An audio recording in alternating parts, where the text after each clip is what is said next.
Hello, hello. It's Katrina Cobb here, your favorite digital nomad, business consultant and coach.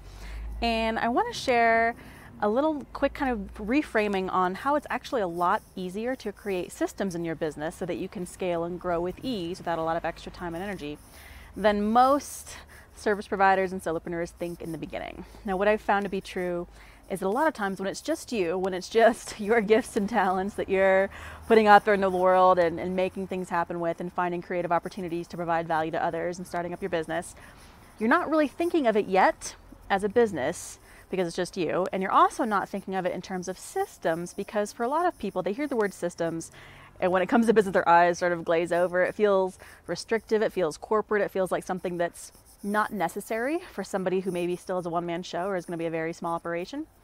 And I want to come and share that I totally believe the opposite is the case and that a lot of times we make it harder than it has to be. So some ways to kind of reframe how to make it simpler so that you can grow what you do in a way that's more streamlined and gives you more consistent results and a more consistent experience on your end of operating your business, because that's, I think, what we all are looking for, right?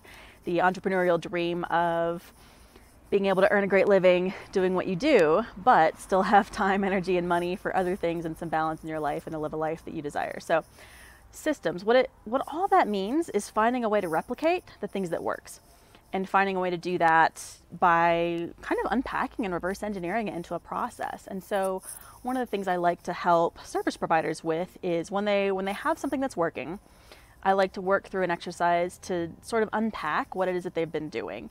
A lot of times we're so innately good at what we do that we don't actually think about the steps we're taking because it's just such an intuitive thing. But the cool thing is there's always a step, a process, a thought process, a series of tools, a series of questions you ask. There's always a process. You wouldn't be good at what you do if you hadn't come up with some sort of process or system of your own. You just haven't thought about it in that term. So the first thing I like to do is just ask a bunch of questions. Cool, so what did you do first? Like what was next? Like force you to kind of go through that line of thinking, and that's something you can do on your own.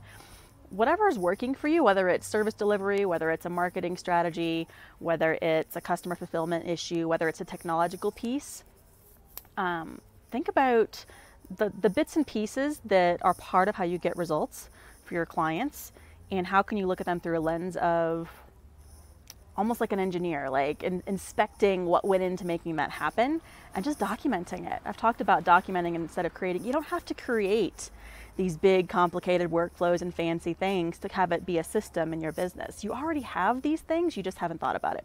And so I challenge you today to run and make a list of things that have been successful, even if it was a one-time only, because even in that one-time success, you can go back and unpack that to figure out why did it work and make it happen again and again and again. That's a great example I shared, was somebody who had a lot of referrals happen in the beginning of their business, but had never gone and asked for them. And so the simple process of thinking about getting referrals is successful, how do I get more of that, opens the door wide open to building a system around that. Same thing can be said for the way you fulfill projects, the way you handle the administrative side of your business, the way you handle the financial side of your business, the way you handle the marketing and sales pieces of your business. All of that can be broken down into a process. And so if this is something new for you, if you've been going at this for a little while, you've had some success in certain areas and you want more of that without having to recreate the wheel every time or sit spinning your wheels wondering what to do to get your next handful of clients or get that next result, then I think turning on the systems lens could be really helpful. So if you need some brain starters as to where to start, which systems you can create, I've got a resource that covers 7 key areas of business and 49 different internal business systems to look at. You can grab that, it'll be on a link below this video, and maybe that'll get your wheels turning on a place you can start to build your business like a machine so it takes you less time, makes you more money, and is actually more fun to run as a business owner. So hope that helps today. I'll be back next week with some more fun tips.